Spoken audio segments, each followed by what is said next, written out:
Have you ever felt the unsettling sensation of being watched when you were home alone? Tonight, we'll delve into 3 spine-chilling true stories that happened when the sun set, and the only company was the darkness outside. Prepare yourself for 3 home alone horror stories. Lucy always loved her quiet suburban home. One Friday night, she decided to stay in and binge-watch her favorite shows. Wrapped in a blanket on the couch, she felt safe and cozy. The flickering light from the TV cast dancing shadows on the walls, and the sound of laughter filled the room as she watched a comedy series. Everything felt perfect, until suddenly there was a knock at the door.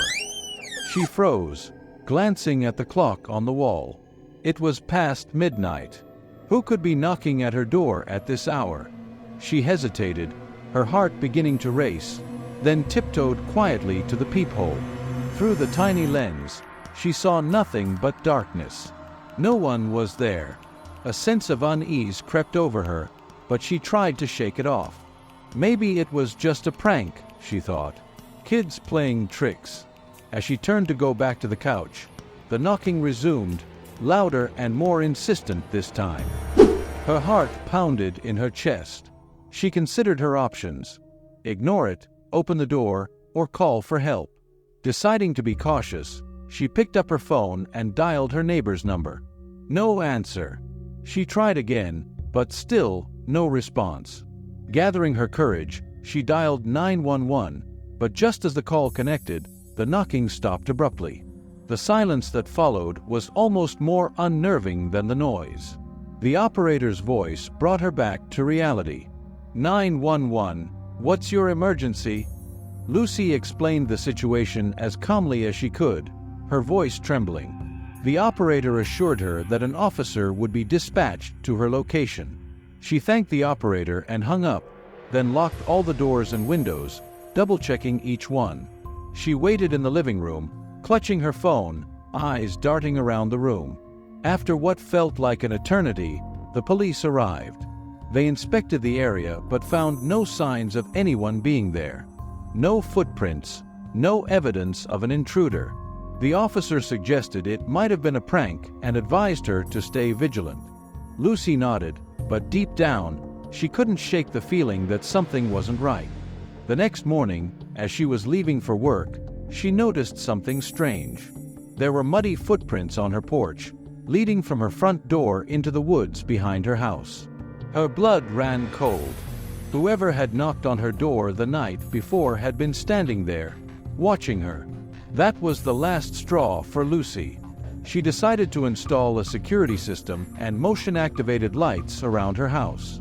The sense of security she once felt in her home was gone, replaced by a lingering fear. To this day, she never stays home alone after dark. Weeks passed, and the fear started to fade. One evening, she decided to have a few friends over for dinner. They laughed, ate, and enjoyed each other's company, and for the first time in weeks, Lucy felt at ease. The topic of the strange knocking came up, and her friends suggested it might have been an animal or just a prankster. As they were talking, Lucy's phone buzzed. It was a notification from her new security system. Her heart sank as she opened the app. The motion-activated camera had picked up movement on her porch. She quickly showed the footage to her friends. The video showed a figure standing on her porch, looking directly into the camera, before slowly walking away into the woods. Her friends tried to comfort her, saying it was probably just someone lost or confused. But Lucy knew better. The same sense of dread she felt that night returned, stronger than ever. She decided to spend the night at a friend's house, not wanting to be alone. The next morning, they went back to her house together. Everything seemed normal until they noticed something on the porch. It was a single rose, placed carefully in front of the door. Lucy's friends suggested calling the police again, but she knew they wouldn't find anything. Whoever was doing this was careful, leaving no trace behind.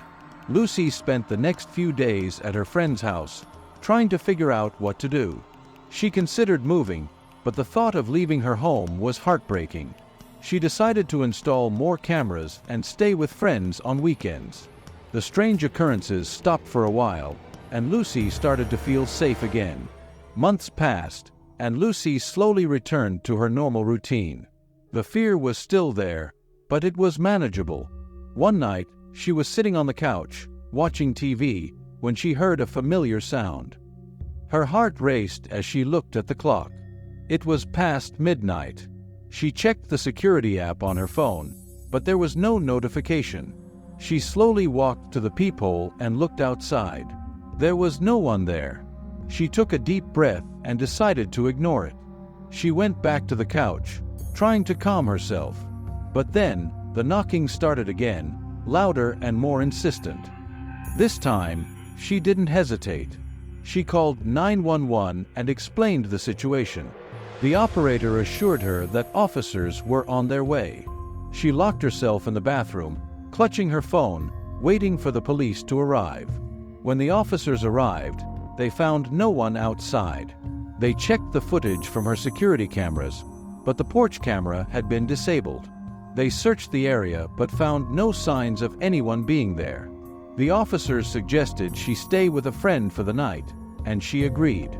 Lucy never found out who was behind the knocking or why they targeted her. She moved out a few months later, unable to shake the fear that had taken over her life.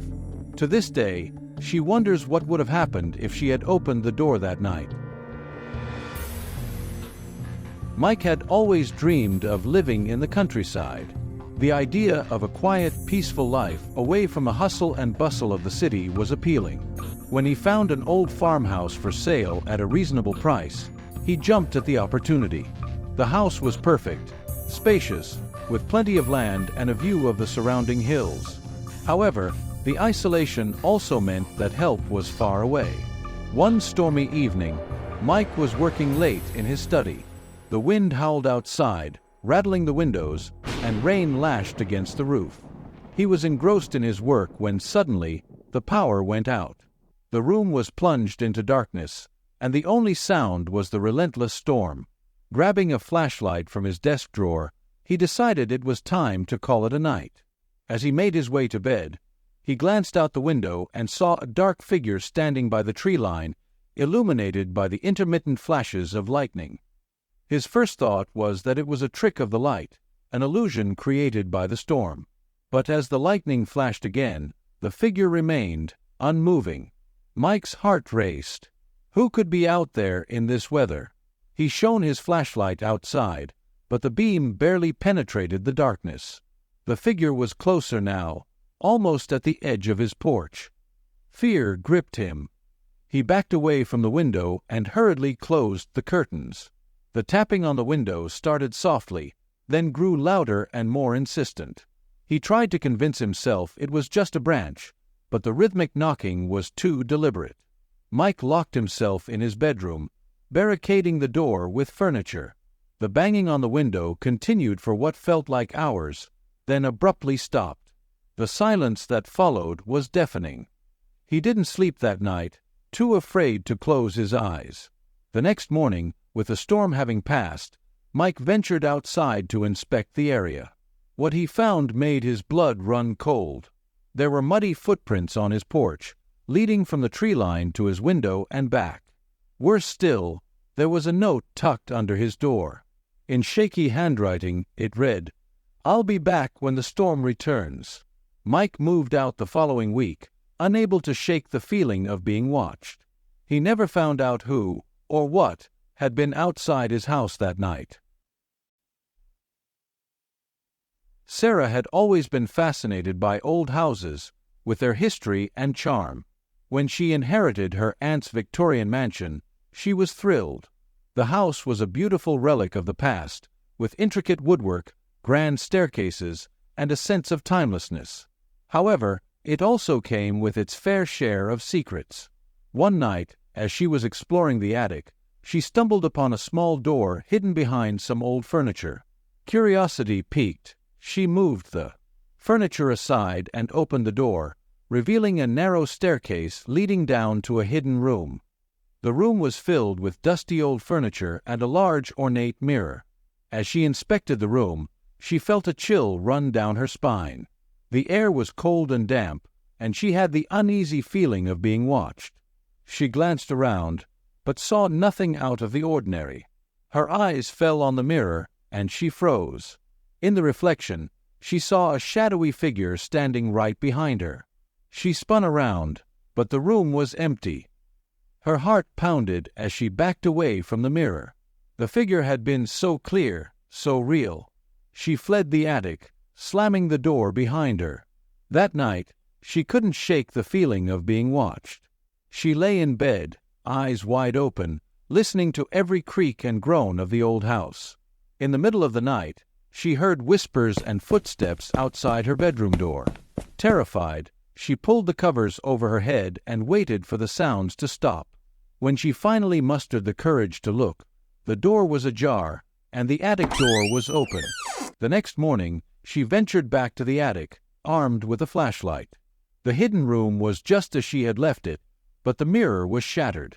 Glass shards littered the floor, and among them, she found a small, old photograph.